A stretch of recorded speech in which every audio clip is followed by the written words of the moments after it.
قصيدتي بعنوان حيا خليفة. يا مرحبا حيا رئيس الدولة، حيا خليفة الأبو والقايد، شيخ الفعولة ما تغالب قوله، ما هي غريبة يا خليفة الزايد.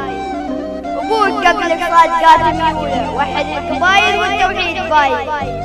الناس كانت بالهوى مشغولة، ليلة الغيث عايدة من عايد، زايد بنا من ديرة المجهولة دولة وأسسها بعد سايد. واليوم دولتنا غدت مهولة، واسم الإمارات الأبية رايد، وشعوبها العالم بدت مذهولة، تسأل عن أسباب النجاح القايد. قلنا خليفة شلها محمولة، هذه أمانة من أبونا زايد، وأخوه أبو خالد طويل خيولة، يكفي صد المعتدي والحايد. قلنا خليفة شلها محمولة، هذه أمانة من أبونا زايد، وأخوه أبو خالد طويل خيولة، يكفي لصد المعتدي والحايد. دمه روحه للوطن مبذولة، سور منيعا للمواطن زايد.